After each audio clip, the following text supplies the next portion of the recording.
কথা কোৱাটো অকণমান অসুবিধা। মই প্ৰথমেই মাননীয় বিধায়ক তৰংগ গগৈ ডাঙৰীয়া, আমাৰ শিক্ষাগুৰু নয়ন চাংমাই ছাৰকে প্ৰমুখ কৰি আজিৰ এই শ্ৰদ্ধাঞ্জলি অনুষ্ঠানৰ উপস্থিত থকা মাননীয় সকলোকে মই শ্ৰদ্ধা জনাইছোঁ। প্ৰথমে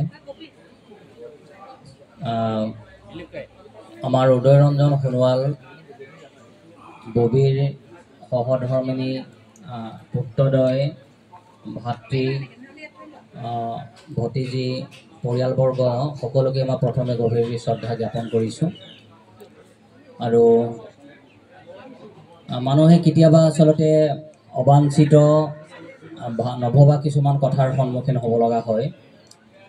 আৰু সমগ্ৰ পৃথিৱীখনতে এতিয়া আচলতে মানুহ কেতিয়া ঢুকায়, কেতিয়া মৰে বা কি, আপোনালোক সকলোৱে জানে যে ভাৰতীয় দৰ্শনৰ আটাইতকৈ শক্তিশালী গ্ৰন্থ শ্ৰীমদ মানুহৰ পৰলোক গমনৰ কথা কোৱা হৈছে যে মানুহৰ আত্মা অবিনশ্বৰ, আত্মা কেতিয়াও মৃত্যু নহয়।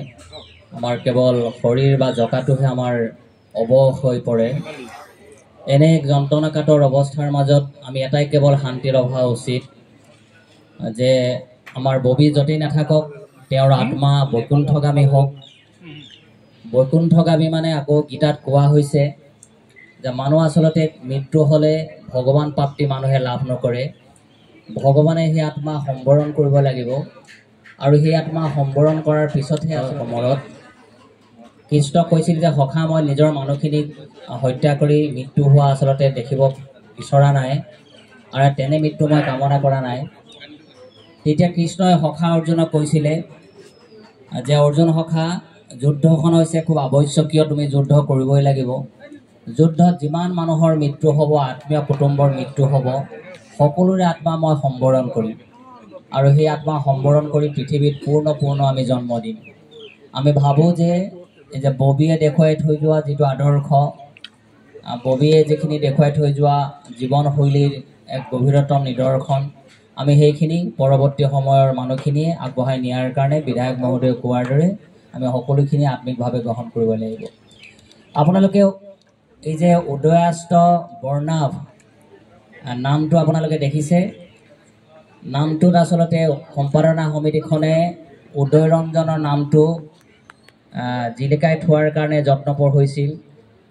তাৰপিছত আকৌ এটা আমি বৰ্ণাভ নামৰ এটা শব্দ ইয়াত সংযুক্ত কৰা হ'ল। উদয়াস্ত মানে হৈছে ছান ৰাইজিং টু ছানছেট। উদয়াস্ত মানে হৈছে ছান ৰাইজিং টু ছানছেট আৰু বৰ্ণাভ মানে হৈছে কালাৰফুল। তাৰমানে বৰ্ণময় জীৱনৰ গোটেই সূৰ্য উদয় হোৱাৰ সময়ৰ পৰা সূৰ্য সামৰণি পৰালৈকে গোটেই দিনটোত সূৰ্যই দিয়া সেই যে বিকিৰণ, গোটেই দিনটোৰ সূৰ্যই দিয়া বৰ্ণময় জীৱনৰ সুবাস, প্ৰকৃতিৰ সুবাস, পৃথিৱীখনক কৰা জোনাক পোহৰ, কৰ্তব্য সম্পাদনৰ নিষ্ঠা, একনিষ্ঠ দায়িত্ব, আকৌ সামৰণিৰ সময়ত সেই যে বেলিটো যে পৰি যোৱাৰ সময়ৰ বৰ্ণাভ এক যি বৰ্ণমালা পৃথিৱীখনক সৃষ্টি হয় আৰু সেই নামেৰে আচলতে উদয় ৰঞ্জনক নামকৰণ কৰিবৰ কাৰণে যত্ন কৰা হৈছে। আৰু সেইকাৰণে এই নামটো আমাৰ প্ৰধানকৈ সম্পাদক অমূল্য চেংলাৰী, আমাৰ ভাতৃ গকুল বৰা আৰু মই কাষতে থিয় হৈ আছিলোঁ জ্যোতিপ্ৰসাদ কোঁৱৰ, আমি গোটেইকেইজনে মিলি এই নামটো বহুখিনি সময় আলোচনা বিলোচনা কৰি নামটো আমি নিৰ্মাণ কৰিছোঁ। আৰু সেইকাৰণে ভাবোঁ যে এই যে সূৰ্য উদয় হোৱাৰ পৰা সামৰণি সময়লৈকে পৃথিৱীখনত দিয়া বৰ্ণাভ যি বৰ্ণমালা, এই বৰ্ণমালাই উদয় ৰঞ্জনক আমাৰ সমাজত চিৰস্মৰণীয় কৰি ৰাখিব। লগে লগে এটা কথা বাৰে প্ৰতি আলোচনা হৈছে যে অমায়িক আচৰণৰ জীৱনশৈলীয়ে ভৱিষ্যতৰ সপোন ৰচনা কৰি একনিষ্ঠ কৰ্তব্য সাধনৰ প্ৰেৰণাৰে মানুহক আপোন কৰি ল'ব পৰা সৰলতাক কঢ়িয়াই লৈ ফুৰা বৈকুণ্ঠগামী উদয় ৰঞ্জন সোণোৱালৰ আজি ৰাজ্য শ্ৰাদ্ধ উপলক্ষে এইখন প্ৰকাশ কৰা হৈছে। গতিকে সেইকাৰণে আমি ভাবোঁ যে এনে শ্ৰদ্ধাঞ্জলি অনুষ্ঠানবিলাকে এই পৰিয়ালটোক এক প্ৰশান্তি আনি দিব, পৰিয়ালটোৱে ভৱিষ্যতৰ সময়ত আগবাঢ়ি যোৱাৰ কাৰণে শক্তি লাভ কৰিব। আৰু মই শেষত উদয় ৰঞ্জনৰ প্ৰতি শ্ৰদ্ধাঞ্জলি জ্ঞাপন কৰিছোঁ। তেওঁ আত্মাই বৈকুণ্ঠত সদ্গতি লাভ কৰক। এইকেইটা কথাকে কৈ ক'ব লগা দুআষাৰ সামৰণি মাৰিছোঁ।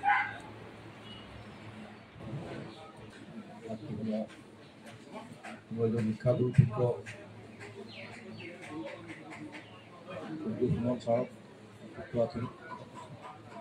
সামাজিক যুগত কথা কমকৈ বা বিভিন্ন ৰাজহুৱা অনুষ্ঠানৰ লগতে খেলপথাৰলৈকে তেওঁ সকলোৰ লগত তেওঁ এটা সংযোগ আছিল। আমি বিভিন্ন সামাজিক কামত যেতিয়া লগ পাওঁ সদায় ববিৰ এটা কথা আমি লক্ষ্য ৰাখিছিলোঁ, কথা খুব কম কৈছিল আৰু যি দায়িত্ব দিয়া হৈছিল সকলো নিষ্ঠাৰে তেওঁ পালন কৰিছিল।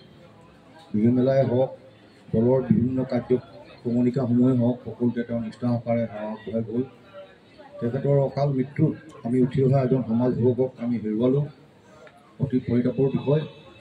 যি নহওক, তেখেতৰ আত্মাৰ সদ্গতি কামনা কৰিলোঁ আৰু পৰিয়ালটোক আমি সকলোৱে একেলগে আমি সমবেদনা জ্ঞাপন কৰিছোঁ।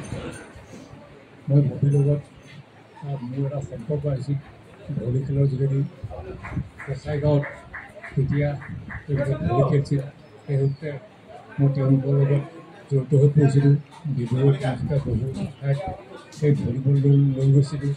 যাৰ কাৰণে গোসাইগাঁৱত হোৱা যিখন ভলীবল খেল আছিল তাত চেম্পিয়ন ট্ৰফিটো মই দিছোঁ মোৰ ককাৰ নামত। যি নহওক, আৰু ঠিক তেনেকৈ ক্ৰীড়া সন্থাৰ সম্পাদকৰ দায়িত্ব থকা সময়ত ববিক ক্ৰীড়া সন্থাৰ ববিক ভলী খেলৰ সম্পাদকৰ দায়িত্ব দিবৰ কাৰণে তেখেতক মই বিশেষ ভূমিকা গ্ৰহণ কৰিছিলোঁ আৰু তেনেকৈ দায়িত্ব দিছিলোঁ। যি নহওক, ববি খুব উদাৰ চিতীয়া ল'ৰা আছিল।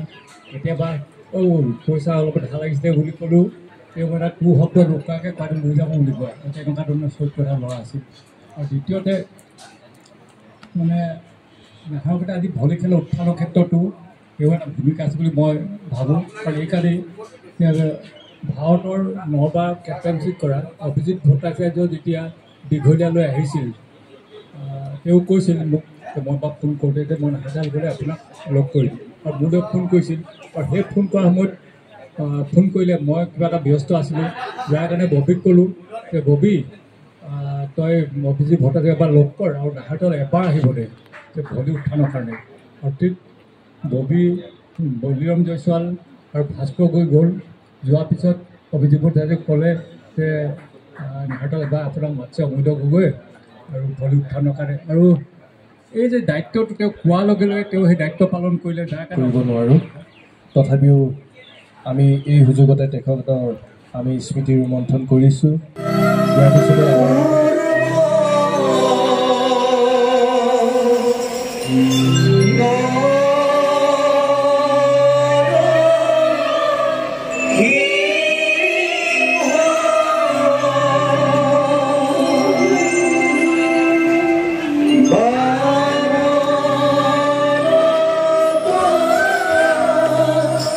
Yo